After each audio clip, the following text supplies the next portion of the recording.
Oh gosh. Okay, I'm Uh, alive. uh, So okay. you know how they give you an injection at the dentist, Right. and they usually wait a couple of minutes before they Right. start working, right? Right. No, not this bitch. She was so mad they called her up to the hospital. She was like, "I'm gonna make this little bitch regret it."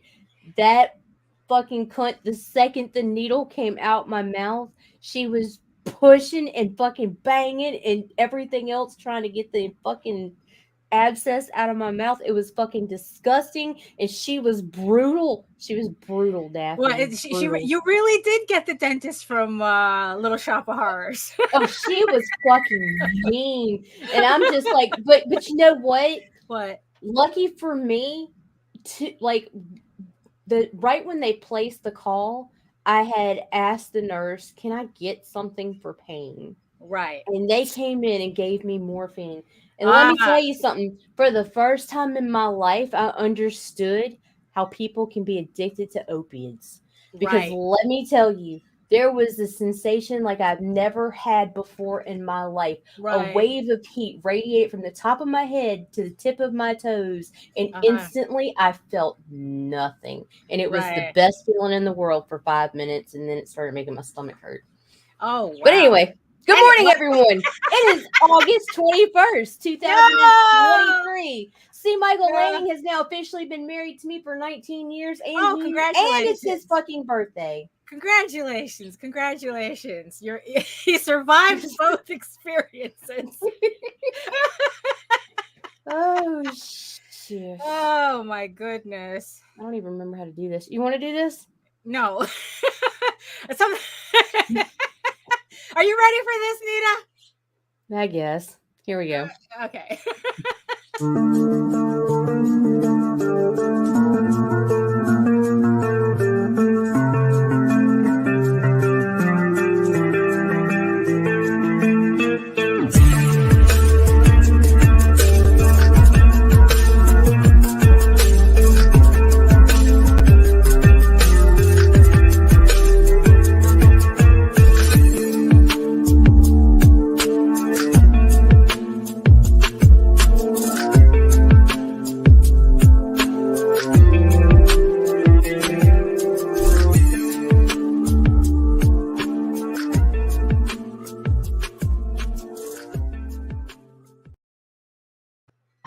Monday. Where's the banner? Huh? Blah. Oh yeah, Good no. morning, Daphne. Good morning, Nita. Oh my goodness. So you had quite the adventure this week. Not the type that we like to have, but you know what? At No, least it's the type that's getting itself over with it before. was not the greatest adventure. No, it was not. No, No, well, it no, still it was isn't not. technically, right? No, Oh my goodness. So who's joining us on this absolutely abhorrent Monday? Joseph, Efrain, Hey, and Joseph. Grant. Good morning, Hello. Good gentlemen. morning. Yes, and hello, my beautiful eyeball people watching us from regions beyond. Oh, I still got my my Cintiq glove on. I was working Stinky. before. Yeah, before I was working before I came on the show. So yes, I see you, my beautiful eyeball people watching us from regions beyond. If you are joining us from Facebook, if you're joining us from Twitter, come on over to YouTube. Join the sexy people in the chat. Facebook has a tendency to act up, and Twitter doesn't even allow us to see your comments. And LinkedIn is just LinkedIn. We don't still Yeah, don't know what to do with we're that just yet. there. Yeah, exactly. So In fact, I had to double check to make sure. Yeah, we're there. Hi, exactly, LinkedIn. they haven't completely banned us yet. Look, I'll tell you what though, we've gotten some subscribers from LinkedIn. Like Oh, our very search count nice. is taking is moving on up. It's Oh, like, very yeah, okay. nice. So Very so nice. we appreciate you, LinkedIn. Yes, we do. We have no idea Until what you to ban do. us. Right. We have no idea what to do with you, but we appreciate you just the same. It's fake, Carl. It's fake. It's an Yes. opiate induced smile. Yes, it is. It is. I mean, she was just telling everybody's like, yeah, she was just telling me about like the incisions that they had to make in her gums, and it goes all the way to the jaw, and it's like, Ah, oh, never I'm mind. sorry, Dawn. We hope we don't disappoint you too much. Yeah, because we don't even know what this shit is. We just do it. Oh, Yes. and here comes a frame demanding Oh, an oh yes, intro. no, absolutely. Efrain is ringing the bell to remind me to do the intro. So yes, Yes, thank you so much for. But yes, hello everyone. My name is Daphne Lage, and I'm a cartoonist, illustrator, and comic book artist from New York. I have been self-publishing comics since 1992, and you know what that means. Welcome to another edition of Thunderdome. And are you ready with the cards? Or we're going back and forth there. And I am known for the furry fantasy adventure Tall Tales. Thank you so much, everybody who supported all our previous campaigns. Tall Tales will be returning to Kickstarter in 2024 with the new chapter story arc, Tears of the Mother. So it's going to be very busy for Tall Tales next year, and I am also known for mature audiences medieval fantasy drama EGORAVEN, Heir the First Unicorn, which is on Kickstarter right now as we speak. EGORAVEN issue 7 out of a 15-issue story arc. Links are in the show notes below. In the meantime, you can read both my comics online at Tall Tales, TAILS online.com, and egoworks.com, EGOWORKS, and you can check out all my videos on how I make my comics here on YouTube at my channel at Daphne Lage Art, which also simulcasts through the Indie Comics Network. And to tell you more about it, if she can do it, here's Nita. I've been muted. I even talked. Like, okay, Right. so what? Yes. So my name is Nita Lanning. I am the producer. I'm the owner of the Google account that is responsible for Indie Comics Network. It is a network that Daphne and I work on that talks about comics and stuff. And there's other people here and all that other shit. Right. Yeah. And things. And where can we find? IndieComicsNetwork.com. It's .com. Cut. Oh, and also today is Nita's anniversary. Nita and C.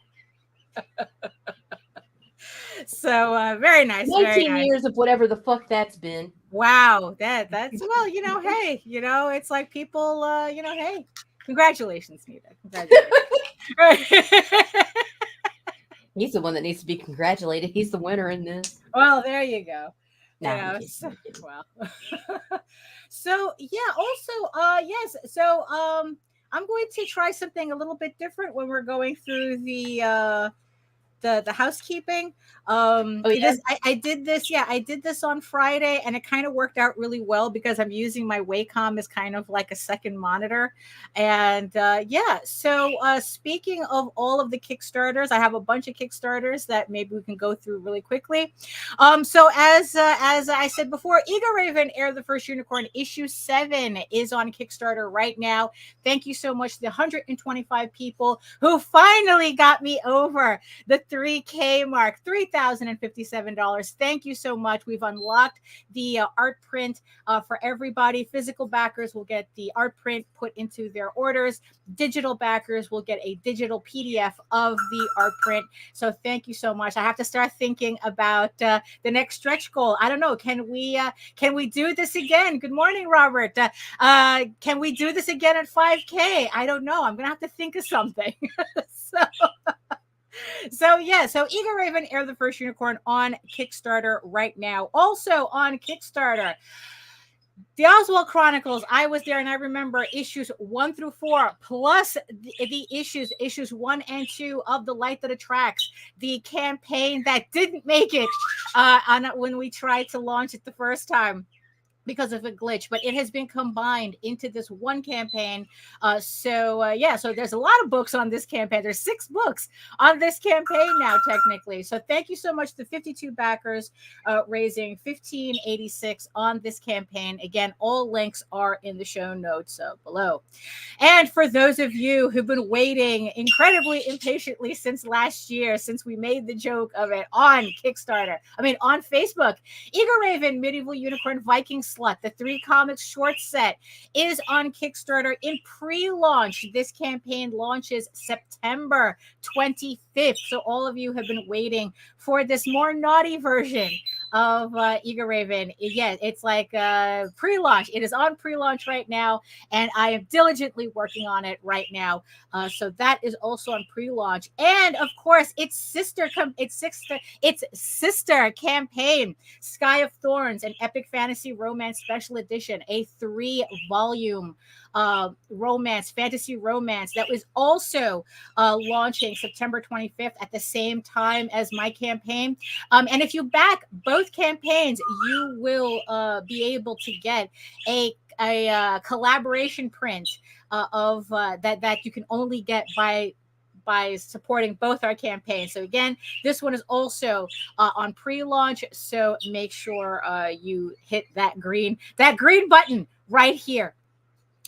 And also speaking of C. Michael Lanning, our very own Magi's Grace, Sex and Monsters, the collaboration book between C. Michael Lanning and J.D. Calderon of the Oswald Chronicles fame.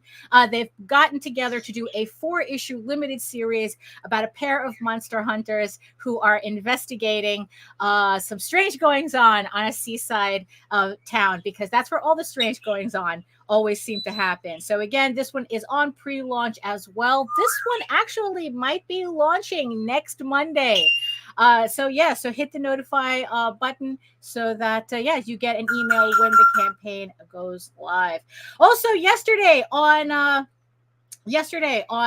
Jose's show, Talking Comics on a Sunday, Frank Forte was on, and Fearless Dawn, The Bomb is also on Kickstarter as well. Fearless Dawn, The Bomb 2 and 3, gorgeously illustrated by Steve Mannion. So make sure you pick that up as well. And last but not least, our very own Nina Aberlein, The Lusty Dragon Mistress, a very not safe for work comic, is on Kickstarter right now. Thank you, 85 backers for pledging $4,405. Dragons normally collect gold or jewels, but Arya collects wives. So so pick that up.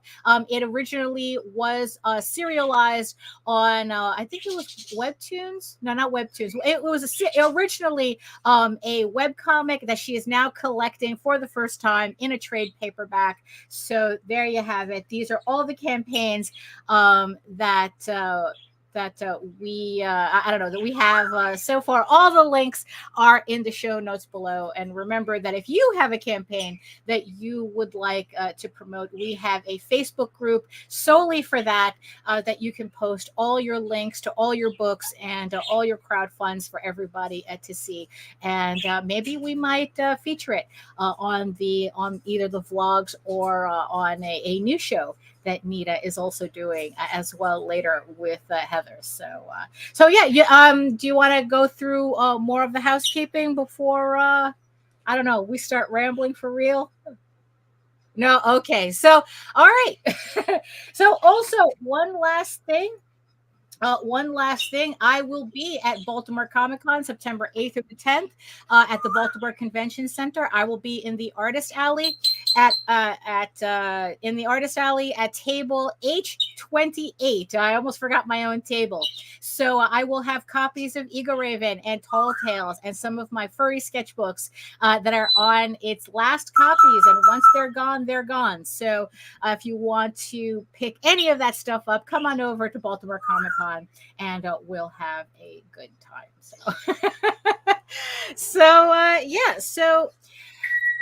So obviously, Nita was in a drug-induced stupor in the medical kind for the weekend. So I guess asking you how your weekend went was kind of moot, because that's that's the thing. Also, probably if Nita is not talking, it's probably because the pain is acting up. Because if you're just joining us, Nita had a little bit of surgery on her tooth to get rid of a abscess, and it's still an issue. It's still an issue. She has to go back to the dentist today to get that cleared up some more. But you know how doctors are. They never give you the painkillers that you need to kind of like have some proper maintenance on this. So so if Nita's not being talkative, it's because of that. So there you go. So I guess I'll that's okay. I'll just figure out. It comes and goes in waves. Oh It's yeah. weird. Yeah. It's like, especially since she said it's like it's right here, and it's like, oof, I could feel it from here. So yeah. So this weekend, with everything going on with the crowdfunding, I was very happy that the crowd my crowdfund finally made it up to 3K. It's always good to kind of hit those milestones. We have 11 days left. So, but the thing is, like I said, I don't stop just because there's a campaign running. And what I've been really doing this weekend is that I've been trying to work on 3 books at the same time again. It's gotten to that point again. So I do have my next campaign, The Unicorn King's Daughter and Medieval Unicorn Viking Slut. And I also have EGORAVEN issue 8 on the table.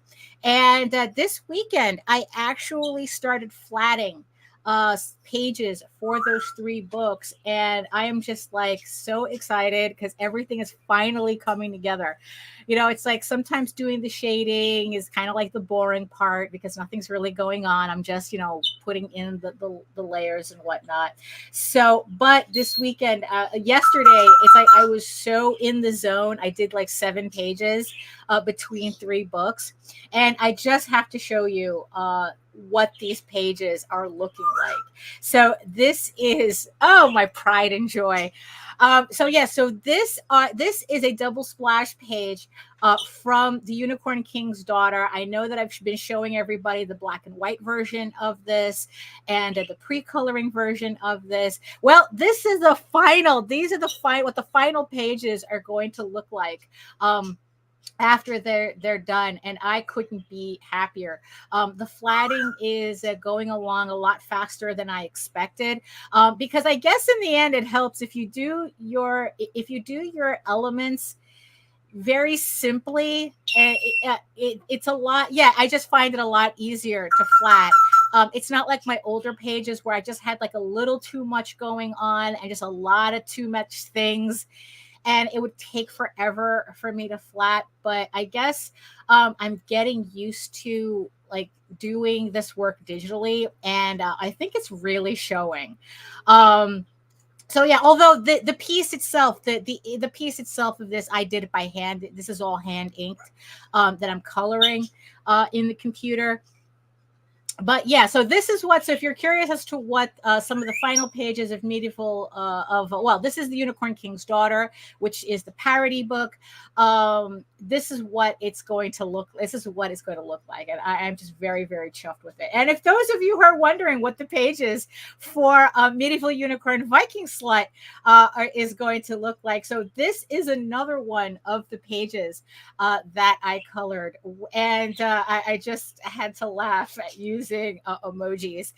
This is one of the moments where I kind of miss House of Bob, where we could have just showed off pages without having to worry about it, but now we have to worry about it.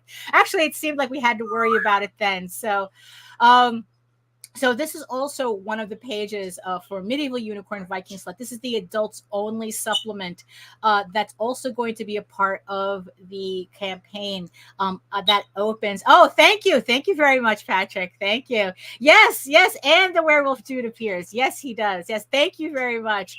Yeah, I'm working very hard on these pages, and I'm very pleased with how how odd. Yeah, I know. Very strange.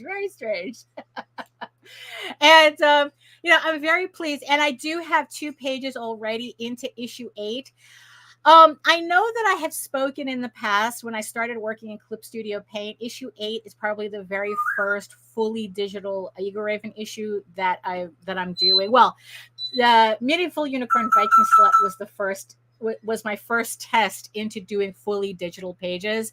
This is the first full book, 32 pages.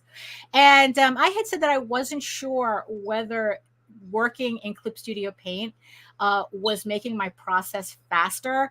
But after coloring in 2 pages, it's the first 2 pages of issue 8, I think I can safely say it is. I started working on the book, I think like the end of June, and we're almost at the end of August, and I'm almost done with the book. I have 7 pages left to ink, but I'm coloring it already. So I think that, yeah, I think I can safely say that now that I'm really getting used to using Clip Studio Paint, that it is speeding up my process, and I couldn't be happier, to tell you the truth. I think that because right now that I'm in the coloring phase, I'm a lot calmer than I was at the beginning of the month when I thought that, I don't know, man, I'm not going to make it. I'm not going to make it. And they're not going to make it. But now it just feels like I'm back on track again.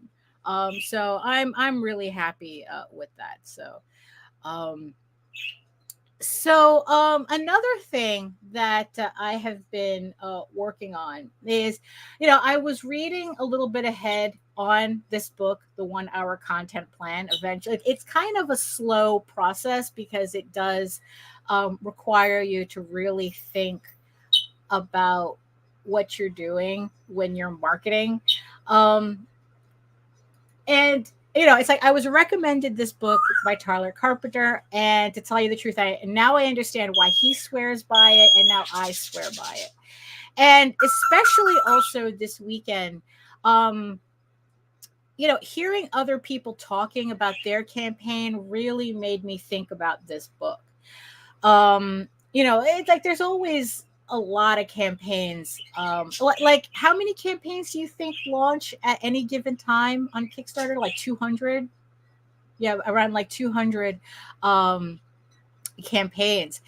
And just watching everybody kind of like, it's like launching a campaign is nerve-wracking enough, but watching people like really gnash their teeth about it, where the luxury bones, that seems to be the theme for today. So they're they're gnashing their teeth about it, about how it's like, oh, it's so hard.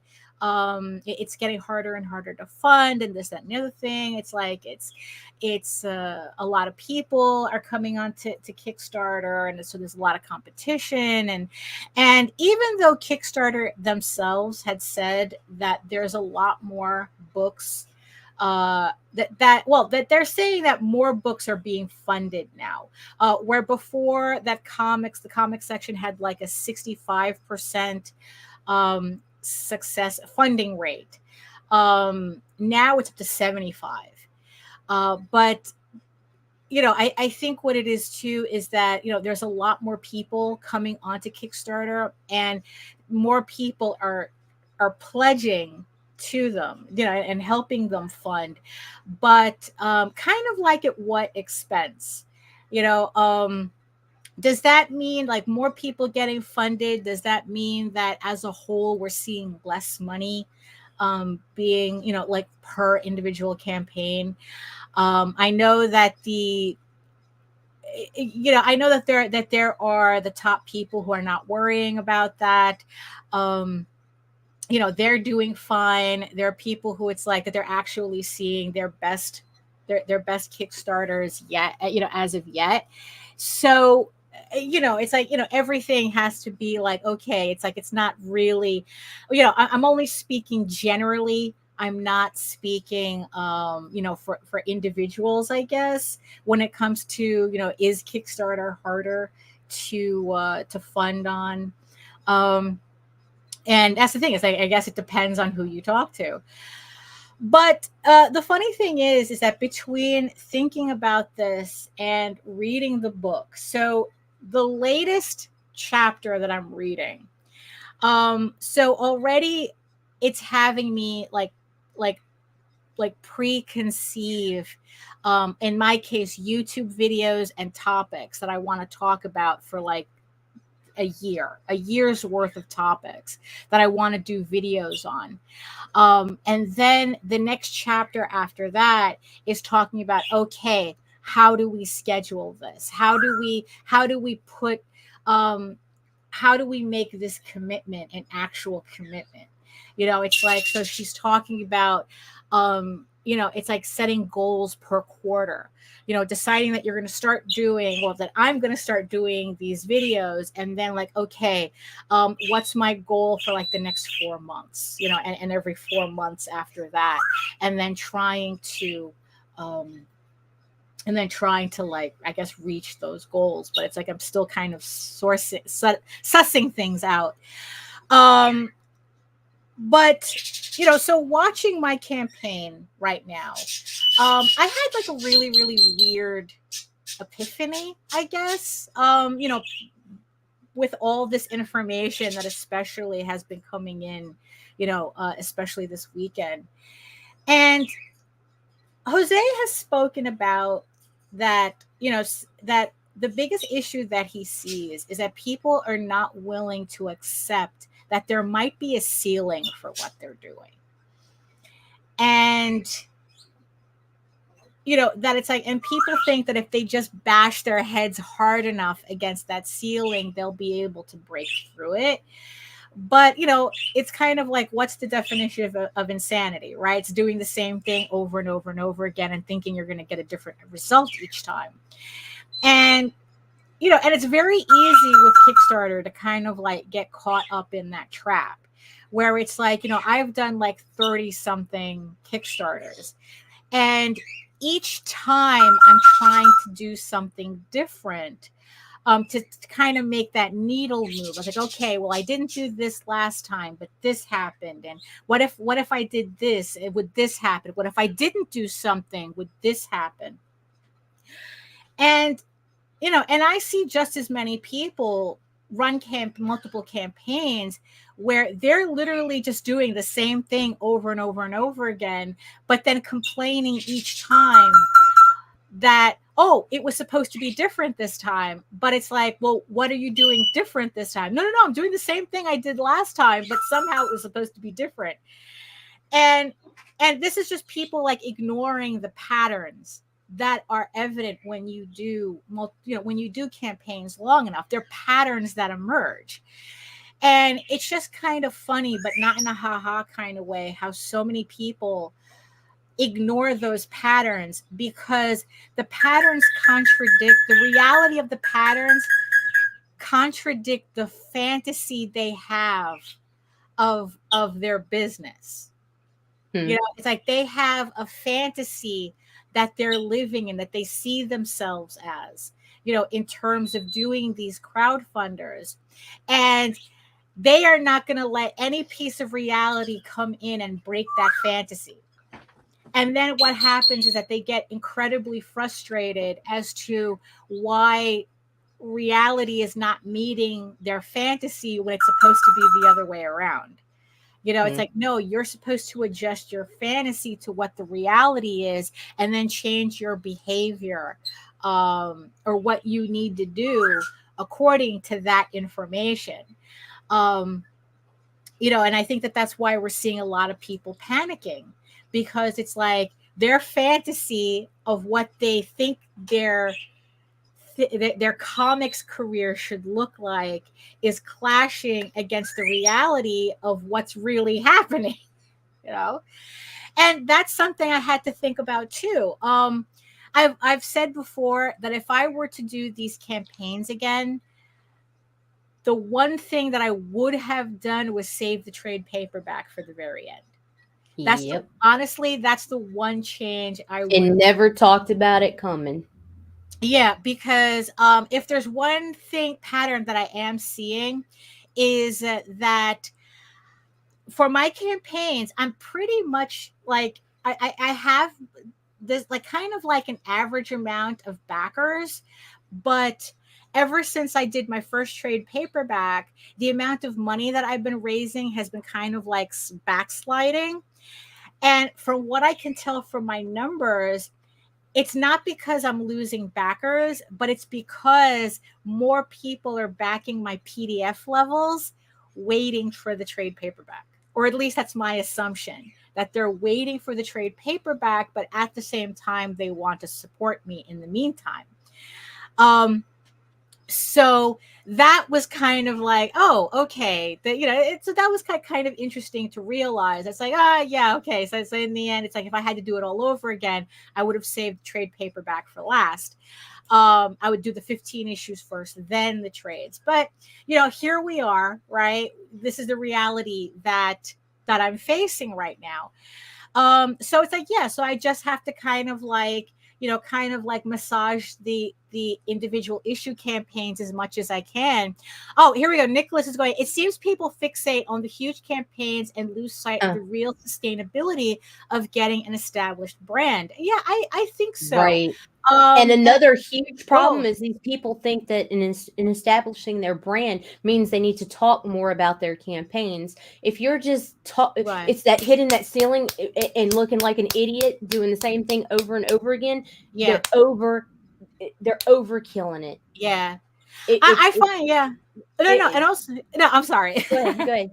No, because Patrick says, do you think some of those artists who don't see the money rolling in because they hit a ceiling blame their audience and feel their fans have betrayed them? You know what's funny? I see this more in Hollywood than I do. I mean, do you see that? They don't say it, but they act like it because they come and they beat you over the fucking head with their campaign. Oh, we lost a backer because blah, blah, blah, blah. So come over here and do it now. Or why isn't, I'm scared to quote because then people will be like, oh, I know so-and-so said that. Right. No. So try to generalize. Begging, I know what you're talking about. The begging or the just beat it into you. I'm going to talk about my campaign so fucking much. But you know what? There's a limit. There comes a point when you talk about yourself and your own campaign too much.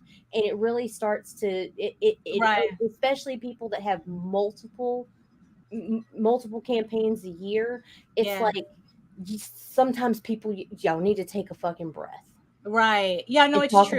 Talk about something else, right? Because you just burn it in so bad that you burn people out. Yeah. Well, that's true too. But I mean, the outright, blaming the audience. It's like, oh, I'm not a successful. Seen them outright.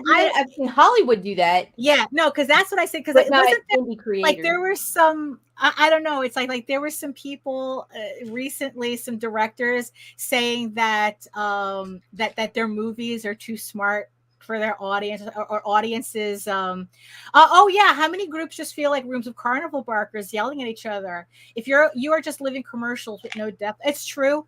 It's true. Absolutely true. I think a lot of people they confuse that. They confuse being a carnival barker with marketing. And this is also something that I've been thinking about because in terms of my ceiling, because in the end, you have to ask yourself, what are you doing these campaigns for? And I had to, really, it's like, okay, what am I doing these campaigns for? I had to ask myself that question. It's like, you know what? I'm doing these campaigns to finish this book. That it's like, my goal for these campaigns is to finish the 15 issues, get to the novels, pretty much just finish the series, the main series, and then kind of get to the ancillary books that will also come out as well. Would I like to make $5,000 on this campaign? Absolutely. Would I make like $10,000 on a campaign? I would love to have a $10,000 campaign. Sure. But it's like, I've been harping on one of my writer friends about only posting in our own group and not helping others too. You have to be everywhere and not just for yourself. That's true too. That's true. I mean, it's like everybody wants to talk about community as long as it doesn't help the community. And it's like, it doesn't work that way. They don't have to help the community. They want the community to work for them. But they don't want to return the favor. And here's the deal. If you're going to sing and preach community, then you need to fucking act like you're part of one. Right. Yeah. If I go to your page and it's nothing but you. If every time I turn on YouTube, it's you. I don't see you as a member of a community, and you're promoting yourself enough that I don't feel the need to share your shit anymore. Right. It's just how it works. it's kind of, yeah, it's kind of weird, to kind of see that, because it's like you can't talk about a community while seeing everybody as rivals at the same time. Right. You're going to Right. have a hard time adjusting to that conflict. Oh, but in terms of like recognizing what no, you don't want to do that either. It's why I don't like walking artist alleys at conventions. Yeah. So like I was okay, so so I'm seeing my ceiling, I'm seeing my ceiling, and it's like, and but here's the funny thing that I'm also learning the more I think about, okay, like, okay, I know what's going on with my campaign. How do I kind of fix that? And it's like, yeah, and it's like, it's like, I have, and it's like, yeah, it's like to say that, oh, the audience is betraying you. It's like, it's an absolutely ridiculous, sentiment to base anything on, because you have no control over your audience. Your audience is going to come and go, for whatever reasons they have. It has, it has nothing to do with you, really. But the thing is, as Jose was talking about on Friday's show, if you do a book that everybody enjoys, it's like they're more likely to hang around. It's like, Right. if you're actually doing a book that people look forward to reading, that they actually want the next issue, even if they're waiting for a trade, it's like they're going to be there. But it's like, if you're, but if you're like, the sole purpose of your campaign is to cater to a speculator market, not so much. It's like you're probably going to have a little bit of a harder time holding on to an audience, because you're chasing like trends, as opposed to producing a book that can stay around for the long haul. Right. So so I was like looking over, so knowing what I know about my campaign, I was like, okay, look, I have a rather modest audience that are hanging around, obviously. They just would rather have trades right now. Not that I blame them, I'm kind of the same way right now too. But the thing is, though, it's like, okay, so how do I not feel like I'm bashing my head against a wall, trying to expand my market? And one of the things that I realized, in combination with this book that I'm reading, the 1 Hour Content Plan, is that what if the answer to my issue has nothing to do with comics at all? It's like, what if what I have to do to get more eyeballs on my comic is not hinged on talking more about my comic? And what I mean by that is, like, I'm looking over, all these video topics that I'm scheduling out, for the next, that I'm trying to schedule out for my YouTube channel. And like 90% of them is me not talking about my comic. And that was kind of like the funny thing. It's like, I know Tyler talked about it. This book talks about it, how it's like, you're attracting a cold audience, how to attract a cold audience and turn them into a warm audience. And part of that is not talking about you, but you're talking about what interests you. What Right. other things you don't, it's like everything inspires my comic, but my comic doesn't have to be about everything. So it's like, so it's kind of like the whole fan art thing that we were talking about, that I felt that I've been doing fan art wrong. When I'm at conventions, or when I was trying to sell prints back in the day, where it's like I was doing, I guess, to go back to the trends, I was doing artwork based on trends rather than what interested me.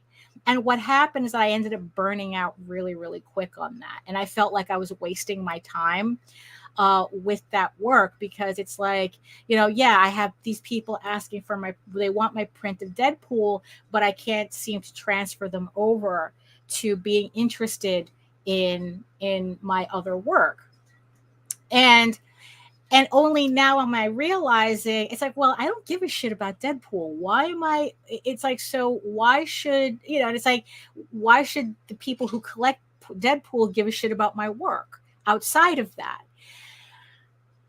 So only now am I realizing, it's like, you know what? Yeah, it's maybe promoting my comic is not about promoting my comic. what if, like, with these videos, I talked about other things. I talked about what interests me and what, what I have fun with. And then maybe tangentially, like talk about, oh yeah, and this happened to inspire my comic, Tall Tales or EGORAVEN. You could check those out. If you like this, maybe you'll like these, but not making it the full focus of the conversation. And then there was this whole thing that I was kind of like going through also when I was watching all of these Artist Alley videos about what if, what if in the end, what I really need is to kind of just create an artistic side hustle, like something else that I'm doing on top of the comics, but I can kind of bring them together somehow, the attention of each, to each other. So I was looking at, it's like I was looking at all of these Artist Alley people who are doing like stickers and stationery and whatnot. It's like, well, what if I were to do something like that? What if I were to create artwork that's not comic book related at all, but it's still my artwork? It's still, but like very deliberately developed. It's like sticker packs or like I said, or stationery or something, and just have that as something else that I'm doing, and it's like, what's the worst that happens? I create a side hustle, or whatever. I hate that word, side hustle. I really do. It's like, but the alternative isn't creating an alternative a financial flow or something. It's like, oh my God, it's all this word salad shit, this business word salad shit that just keeps popping up, and it's awful. Like, what if I was just to do something else that would supplement the work that I'm doing, but kind of have nothing to do with the artwork I'm doing?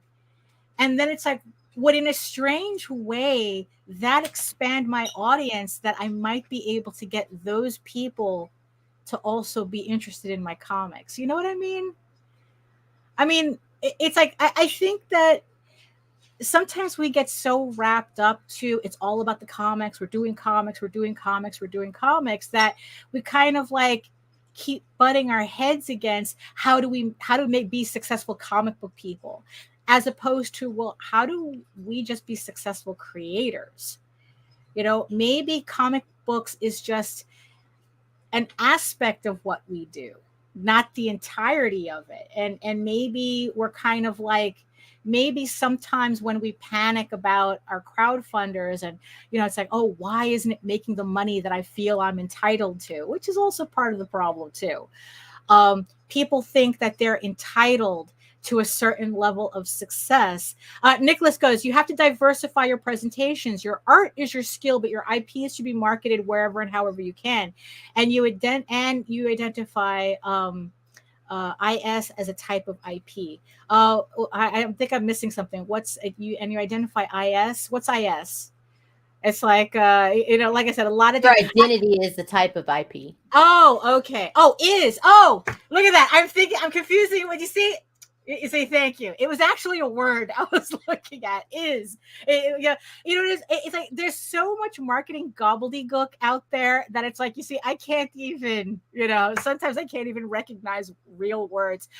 Carl says, like Daphne was saying, sometimes even when I talk about my upcoming works, I talk about a trouble that I'm having or the pain of research or related topic. I don't focus on the money. Well, that's true. Yeah. You see, because that's the thing. Oh yeah. That's why I'm trying to branch out with the plushies and kids books. I mean, it's kind of like a strange position that we're in. Patrick says that only applies if you get a side gig that is at least tangentially related to your comics. I mean, doing a side gig as an auto mechanic is probably not going to translate to an audience for comics. Oh, absolutely. I mean, I could just as easily go back to FedEx, working for FedEx. I could easily go back and do that and not have to worry about, how my campaigns are doing. But that's kind of like not the point. Yeah. A book about your artistic and business journey, for example, might really get a lot of people. I mean, true. I mean, yeah, it's just kind of like diversifying your your income streams. That's the phrase I was trying to remember. Diversifying your income streams. I mean, yeah, I could just as easily just go back to work and not worry about how my campaigns are doing. Just continue doing my comic on the side and just putting them out and not care. Whether I'm making more money or less money, but that's kind of not where I want to be. It's like, I think that if I want to, that it's like, yeah, I would rather try to kind of like expand myself artistically, than, and kind of like, I don't know, make a go out of it from there. And also the thing is too, I think that coming up with a sticker or stationery line, I think takes away less time from the books that I actually want to do than if I, it's like, it's a thought. It's a thought.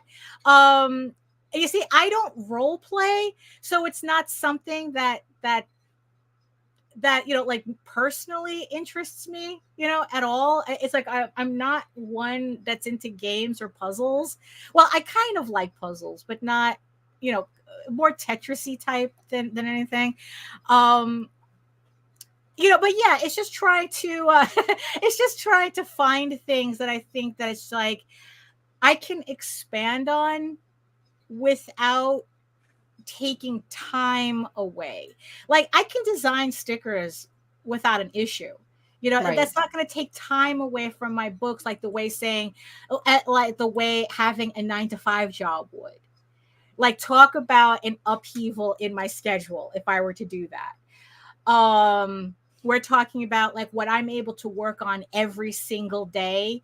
I would have to probably regulate to the weekends, nights and weekends. And it's like, I don't really want to do that.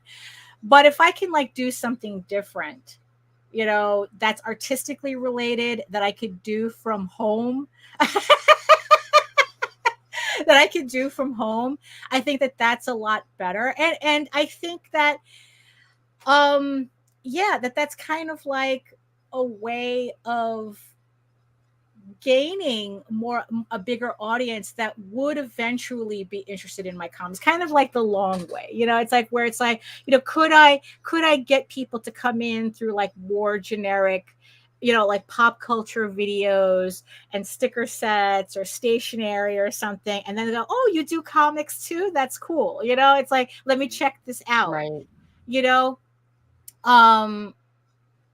And that's kind of like sometimes you kind of have to go the long way, as opposed to like keep banging, going in the opposite direction and banging your head against that's like, no, it has to stay comics. It has to be comics and this, that, and the other thing. Because here's the thing, as comic book fans, comics is not the only thing that we collect. Comics is not the only thing that we have an interest in. So why do you think your audience is like that? It's like, well, we're not like that. I can collect other things. It's like, and I do, it's like, I have interest in other things. It's so, but the thing is though, it's like, why do we think that our audience is only one thing? So it's like, oh, if we want them to be a fan of our work, we have to only talk about our work. And it's like, no, absolutely not. It's in fact, it's quite the opposite. Yeah. You're more likely to get more people interested talking about your likes and then bringing up your works towards, like the end as almost an afterthought. Mm-hmm. And it's like, I always, I was watching a little bit of Jose's show yesterday. And it's like, yeah, there, I think that there comes a point where, like, you can only talk about the business of comics so much. Right. It's like you can only talk about how do we get into Diamond so much. How do we get, it's like, how do we get into retailers so much? You can only talk about that so much. And if you're not making 6 figures on a crowdfund, how much you think you're going to be making if you get into Diamond? Right. It's like, I mean, come on, man. Yeah, you know, Like I mean, I'm gonna be the ball crusher here. right. Like No, no. What's funny is that Calderon, um, this is like the fantasy you're talking right, about. yeah, Here's the fucking fantasy. The fantasy is distributors are gonna save me.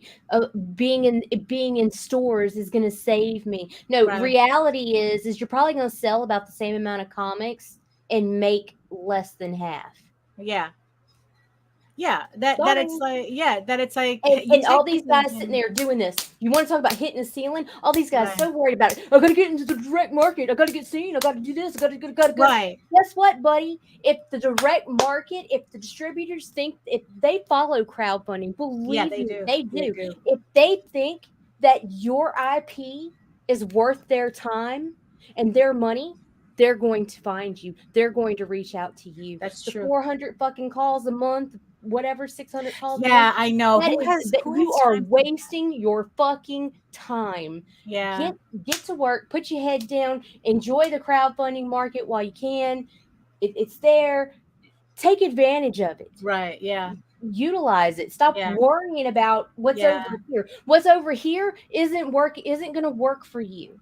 If you're right, begging to get in, if you're going to these individual stores and begging to be put on their fucking shelves and they're taking 3 or 4 copies of your fucking book, it, they're just taking that to get you out the fucking door. And those books, 90% of the time, are going to just sit there and collect fucking dust. Don't believe me? I guarantee you, I can go to my fucking LCS right now, and the same fucking indie comics that were there 3 months ago, the last time I walked in there, are still going to be there. Maybe one's right, gone, but the right. rest are collecting fucking dust. Yeah, I mean, it's, yeah, you know, so it's like, yeah, it's kind of yeah, because look, I remember the one weekend I spent, um I spent calling up every comic book shop in the tri-state area, and New Jersey. I mean, it's like I was just calling, and if they would even talk to me, it was, they gave me the politest fuck offs, because it's like, well, are you in Diamond? No, then we don't want to talk to you, and it's like, and it's like, and to think that there are people who are calling like 400 stores begging them to buy that. It's like, I don't have time for that. It's like, it's like, and being in comic book shops is not important to me at all, to dedicate that much time, Right. to sell just as many books as I do on Kickstarter and make less money.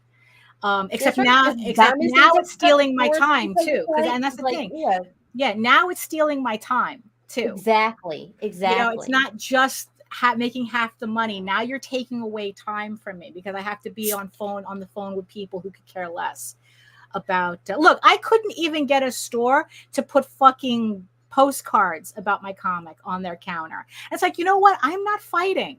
I'm not fighting. So I'd rather come up with alternative ways to kind of get around. Mm-hmm. Yeah, exactly. Yeah. Yeah, and here's the thing too. It's like, if you don't have an audience already, you're wasting your time trying to do a That's book it. signing. How many times have we seen photos on social media about the one lone author just sitting there because he had a book signing, but nobody knows about his book? Look, and celebrity authors at that. Who was it? It was Neil Gaiman, and Right. somebody else went and did a signing, and no one fucking showed up. No one.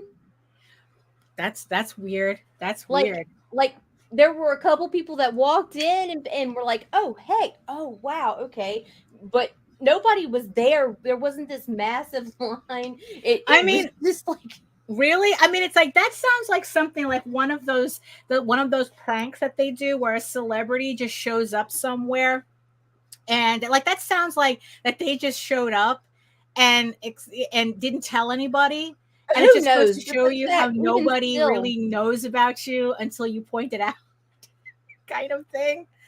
I don't know.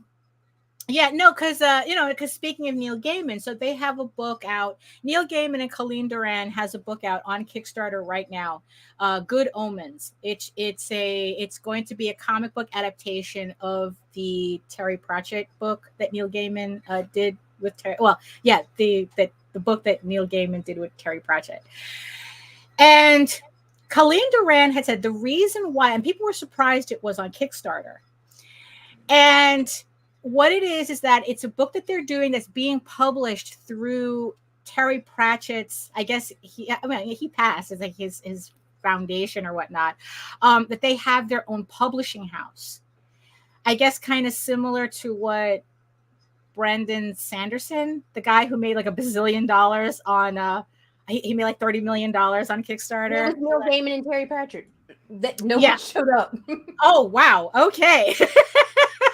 Yeah, weird. Stephen King's had a book signing that nobody showed up. That no one showed up for. How do you put like Stephen The King? fuck if I know. Right. I guess it's like, yeah, that's really weird. So people were asking, why did you put this book out? They're publishing it themselves essentially, and people were asking, why did you put this book on Kickstarter? And Colleen Doran had posted a thing saying that no publisher wanted it. Neil Gaiman, Terry Pratchett, Colleen Doran. Terry Pratchett and I did a book signing in Manhattan for Good Omens, and that no one showed up for at all. And he was referring to somebody who was complaining about only 2 people showing up, and he said, "So you're two up on us. We were meant to be there for 2 hours. After an hour of nobody in the store, we told the manager we were going back to our hotel and that we would be in the bar. And if anyone came to get a book signed, send them there. No one came. Send them to the bar. That is funny. Wow. I wonder what happened there. Yeah, really. But here's the thing, though. So Neil Gaiman, Terry Pratchett, Colleen Doran couldn't get a book deal to publish this book, so they had to self-publish, and they're doing it on Kickstarter. And at last I saw, they raised $1.7 million. Good for them. But your little indie nobody that no one knows about is gonna be on the shelves. Don't you worry. Right? Yeah. And it's like, of course, what's funny is that Colleen Doran said only after. I think after they made their first million on Kickstarter, did publishers start coming to her? Yeah. And she was like, and as far as because then they saw value. Yeah, then exactly. that percentage that they could take from you means something. If you're making $17,000 to $20,000, which some of these guys that are sitting there talking about all this time and energy expended on this shit aren't even making 5 and 6. Right. They're not even wanting the 17 to 20 range. They're wanting the guys that are making 30 and more. Right. Yeah. Yeah. They want the 100,000. It's like let's just say Polito has no problem being in Diamond, has no problem being in stores. And Berserker had no problem being in stores. If they see your value, that you're if you're valuable enough to them for them to invest time and money into you to get the money back, they're going to reach out to you. Yeah. Calm the fuck down. It's like, because that's the thing. It's like, I always remember something that Kevin John, he's an artist who works for Disney and Lucasfilm. And he said, because I asked him, it's like, how did you end up working for these companies? What did you do? And he goes, what I did was I showed them I didn't need them. He made his own brand. He made his own money, and it's like, and he showed, well, I can make $1 million on my own. What do I need you for? Yeah. And then they were like, hey, we want a piece of that pie. Right. Exactly. Pie. Right. Exactly. So that, so it's like, I don't know. Yeah, it was just a lot of things that I've been thinking about. And it's like, and it just like kind of hit me that it's like, what if promoting my comic had nothing to do with my comic? What if promoting my crowdfunders had nothing to do with my crowdfunders? Like if you were going to promote yourself and not talk about your comic at all, how would you do it? It's just kind of like, it's like, I mean, that's kind of the funny thing. It's like, how would you get people to know you that will eventually benefit your My name is brand. Nita. I'm a vegetarian nerd. I like long walks on the beach and dorky shit.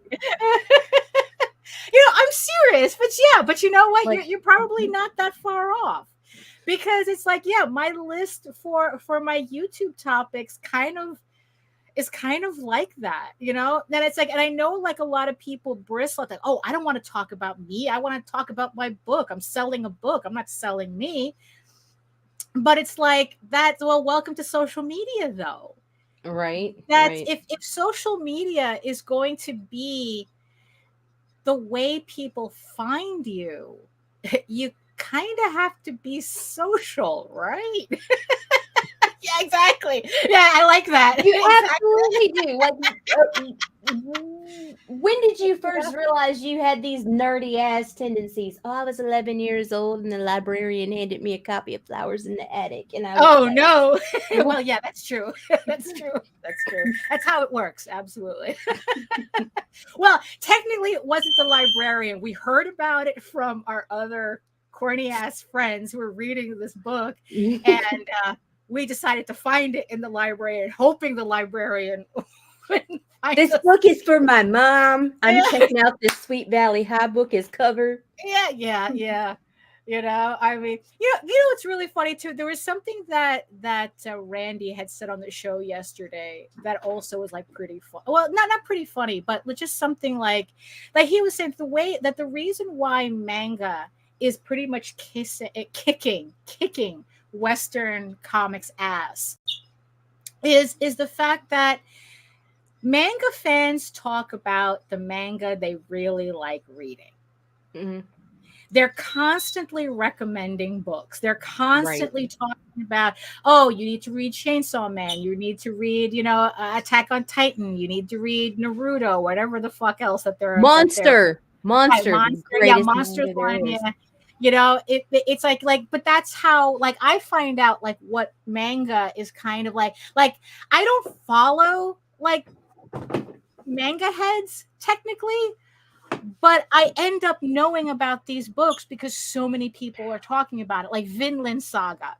It's like Michael Oden recommended that book, and I have the first volume. I haven't read it yet. That's one of the reasons why I also like scheduled all these videos, so it forces me to read these books. I can actually talk about them finally. But the thing is, though, is that can we say the same thing about indie comics? It's like that's the thing. We talk about how we're a community, but nobody wants to like act like a community. But at the same time, about indies that I love. The problem is that it's a very small sector for this mass community out here. Well, that's true too. I mean, it's like, yeah. I mean, we talked, and it's like, look, we talk about the Kickstarters that we're supporting. So, right. Yeah, I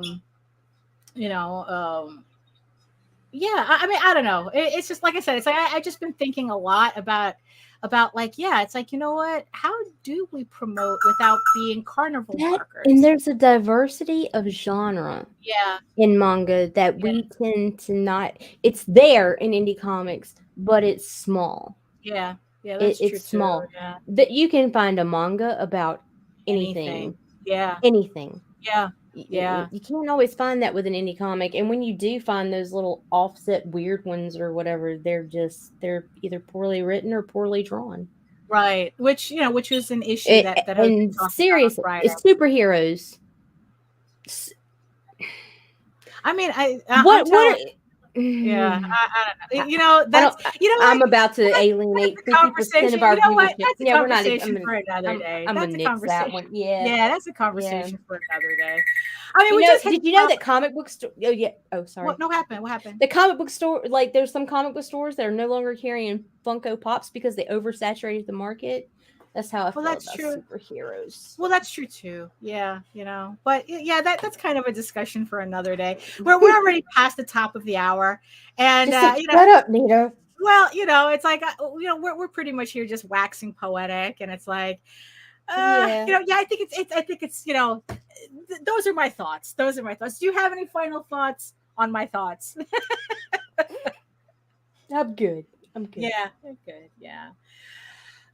So thank you so much, everybody, for joining us today on this sweltering friggin' Monday. It's like I hate this weather. To tell you the truth, if I'm looking forward to August, the ending right now, except that hopefully we can finally be done with this heat. I friggin' hate it. I am not a heat person. I am not a heat person.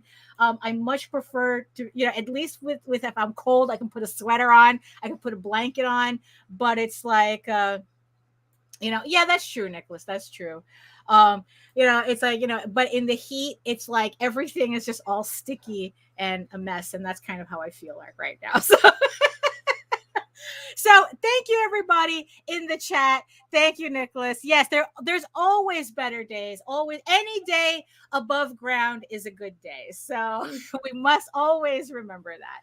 So thank you so much to everybody in the chat who joined us today. Thank you so much. Thank you so much to all my eyeball people who watched us for the full hour. Even though we were just kind of meandering today, it was kind of like a lazy conversation. And I apologize if I'm meaner than usual. Well, because she is literally in pain. So that's not an excuse. Well, but still, though, it doesn't exactly bring out the best in us. That's no, for sure. No, that's for sure. When you have that pressure that makes it feel like your eyeball's about to pop out, no one's in a good mood for that. So that's it for us. So hopefully, so if we're lucky. Nita will be feeling better on the next show. Hopefully by then, in a couple of days, it'll finally get taken care of, and we can have a little bit more of a talkative, back and forth. Because hey, tooth, those, it's like tooth problems suck. They really do. So it is not a tooth problem anymore. It's not. But that fucking incision was to the bone, and it's open in spots because it's like a 1 inch long with like 2 sutures. It has to drain, yeah. So and there's like gap, and it's like everything gets in. If I stretch my mouth too far, this is and she's fed up with mashed potatoes. And I'm so fucking tired of mashed potatoes. Yeah, so and yogurt. And yogurt, yeah. So there you go. So if you want to learn more about me and my artwork and my upcoming campaigns and whatnot, you can head on over to my main portfolio site at egoworks.com, EGOWRKS. You can find links to all of my galleries and social media sites, but I mostly post to Facebook if you're interested in seeing sketches and current work in progress updates.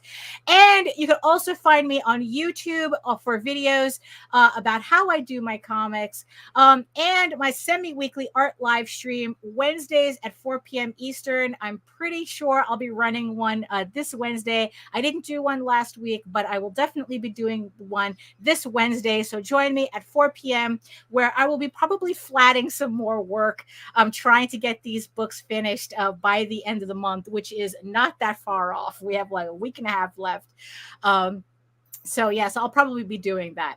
Remember, you can also read EGORAVEN, Air the First Unicorn, for free, uploading every day, Monday through Friday. If you want to check out the book before pledging to the Kickstarter, which still has, I think, like 10 days to go on Kickstarter. All the links are in the show notes below. But if you prefer your fantasy to be more of a furry Lord of the Rings adventure, you can follow the link over to Tall Tales Online, TAILS. And not only can you read the first 20 issues of Tall Tales for free, but you can catch up on the latest story arc, Tears of the Mother, which is also currently uploading Monday through Friday. Lots of reading for free. You can do a lot of reading for free at my website at egoworks.com. So thank you so much, everybody, for joining us today on this Monday. Everybody have a great Monday. Have a great rest of the week. We'll see you on Wednesday for my live stream. We'll see you again Friday for back with the vlog. We'll make something up to talk about, as we do always. And in the words of the ancients, eat your food, moisturize, mind your business, and do the work. Because when you actually do the work, you never have to fake any of your accomplishments. Thank you so much, everybody, and we'll see you next time. Fuck.